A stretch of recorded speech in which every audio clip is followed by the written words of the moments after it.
नमस्कार दोस्तों, मैं डॉक्टर आशीष सबरवाल, यूरोलॉजिस्ट एंड्रोलॉजिस्ट और robotic surgeon, new Delhi, India से बोल रहा हूँ। आज मैं आपको प्रोस्टेट कैंसर के बेस्ट ट्रीटमेंट के बारे में बताऊँगा। अगर प्रोस्टेट कैंसर होता है तो उसके डिफरेंट स्टेजेस होते हैं। एक तो सबसे अर्ली स्टेज होती है जिसमें कैंसर प्रोस्टेट के अंदर ही होता है और बॉडी के और दूसरी जगहों पे नहीं फैला होता, उसको कहते हैं लोकलाइज्ड प्रोस्टेट कैंसर। अगर लोकलाइज्ड प्रोस्टेट कैंसर हुए तो उसके ट्रीटमेंट के 3 तरीके हैं। एक रेडियोथेरेपी, एक सर्जरी और एक कुछ भी नहीं करना, सिर्फ रेगुलरली उसको फॉलो अप करना। हर ट्रीटमेंट के कुछ फ़ायदे और कुछ नुकसान हैं।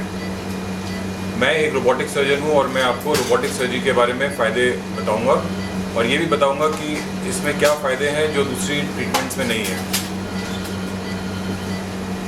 सबसे पहली बात तो ये है कि जब हम रोबोटिक सर्जरी करते हैं, ये हमारा डा विंची SI रोबोट है।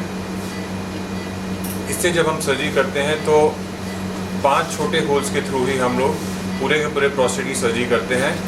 जब पहले सर्जरी करा करते थे तो पूरा पेट करते थे और उससे फिर प्रोस्टेट निकालते थे, बट अब रोबोटिक सर्जरी के द्वारा हम लोग छोटे होल्स के थ्रू ही पूरी की पूरी सर्जरी कर लेते हैं। सर्जरी में करीब 2-2.5 घंटे लगते हैं और ब्लड लॉस भी ज़्यादा नहीं होता। ज़्यादातर मेरे कोई भी पेशेंट्स को ब्लड ट्रांसफ्यूजन की ज़रूरत नहीं होती।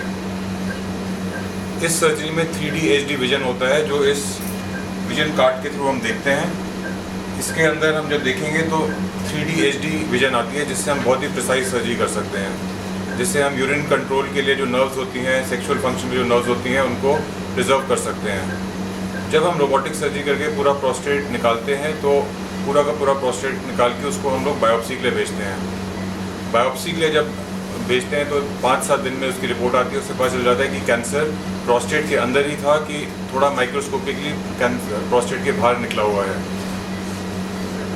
काफ़ी बारी हम लोग सर्जरी से पहले पेट CT स्कैन करते हैं, MRI करते हैं, उससे भी आइडिया होता है कि कैंसर फैला है कि नहीं, बट काफ़ी बारी इन सब से पूरा आइडिया होता नहीं है। तो जब हम पूरा का पूरा प्रोस्टेट निकालते हैं तो उसमें हमारे को माइक्रोस्कोपिक पता चल जाता है कि वो कैंसर पूरा निकल गया है कि अभी भी बॉडी के अंदर है। सो रोबोटिक सर्जरी एक बड़ा ही सेफ तरीका है जिससे हम लोग पूरा का पूरा प्रोस्टेट निकाल सकते हैं और उसमें ज़्यादा ब्लड लॉस भी नहीं होता और पेशेंट की रिकवरी भी बहुत जल्दी होती है।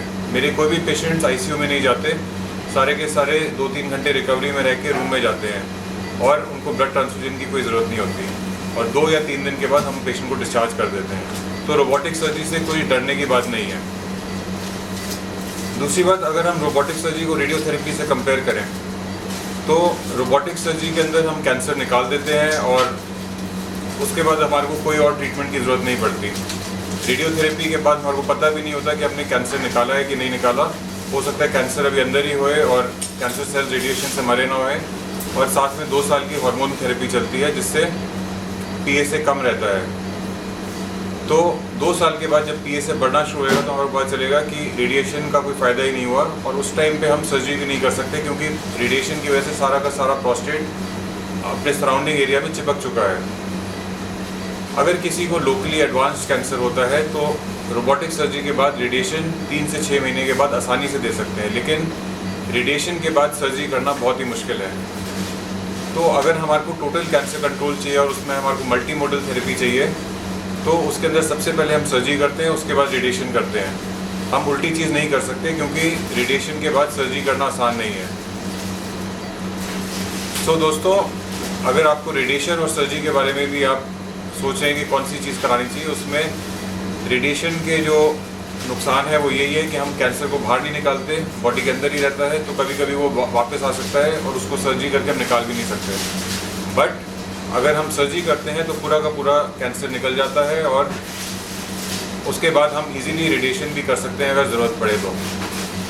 काफ़ी लोग सर्जरी से डरते हैं क्योंकि उसमें बहुत काटा पीटी होती है, बहुत ब्लड लॉस होता है, बट रोबोटिक सर्जरी में ज़्यादा काटा पीटी भी नहीं होती और ब्लड लॉस भी नहीं होता और पेशेंट की रिकवरी भी बहुत जल्दी है। तो इसीलिए रोबोटिक सर्जरी सेफ़ है।